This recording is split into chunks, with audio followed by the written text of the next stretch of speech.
मला तुमच्याकडून हे अपेक्षित नव्हते बंधू. देवी, मी जे काही करतो आहे ते बंधू या नात्यानेच करतो आहे हे तुम्ही जाणून घ्या.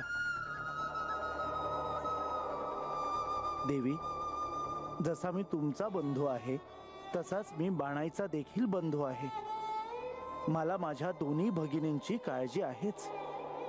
पण हे जर मी तुम्हाला सांगितले तर तुमचा क्रोध अधिकच अनावर होईल हे मी जाणतो. देवी, मला असे वाटते आहे की आता आपण हे मान्य करायला हवे की बाणाईला श्री खंडेराय कधीच सोडून जाणार नाहीत. हे माझ्यासाठी अत्यंत कठीण आहे बंधू.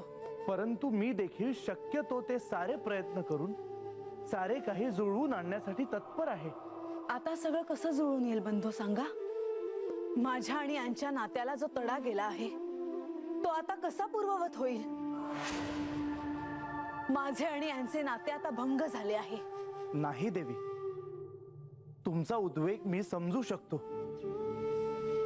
परंतु तुमचे आणि श्री खंडेरायांचे नाते जन्मजन्मांतरीचे आहे.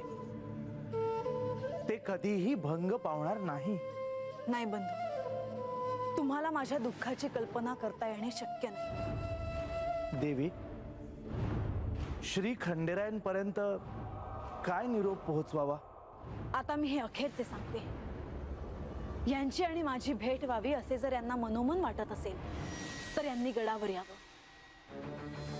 पण त्या बानूला न आणता तिला या जेजुरीत त्यांनी कुठेही स्थान द्यावं. पण या गडावर मी तिला येऊ देणार नाही. या गडाचे दरवाजे त्यांच्यासाठी कायम उघडे राहतील. पण तिच्यासाठी नेहमीच ते बंद असतील. आता केवळ हाच मार्ग उरला आहे. श्री खंडेरायांना गडावर यायचे असेल तर बाणाईला न घेताच यावं लागणार. हेच सत्य आहे. हाच मार्ग आहे. आणि आता ह्याचा श्री खंडेरायांना देखील स्वीकार करावा लागेल. नाहीतर आहे त्यापेक्षा परिस्थिती अधिक बिकट होईल आणि मला असं होऊ द्यायचं नाही.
प्रधानजी. देवा, मला तुमच्याशी बोलायचे आहे. बोलावे प्रधानजी.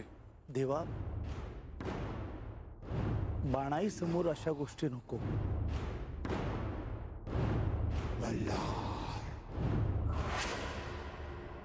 प्रधानजी, जे काही होत आहे ते स्पष्ट आहे. तेव्हा जे काही आहे ते समोरासमोर व्हावं. देवा, मी म्हाळसा देवींना भेटलो होतो. त्यांना चर्चेसाठी तयार केलं आहे. मग प्रधानजी, चर्चा येथे करावी का गडावर? देवा, आधी आपण बोलू. कारण प्रश्न तसा सुटलेला नाही. नंतर हवं तर तुम्ही म्हाळसा देवींशी बोलून घ्या. प्रधानजी, जे काही आहे ते आपण थेट आणि स्पष्ट सांगा. ही वेळ आडून बोलण्याची नाही.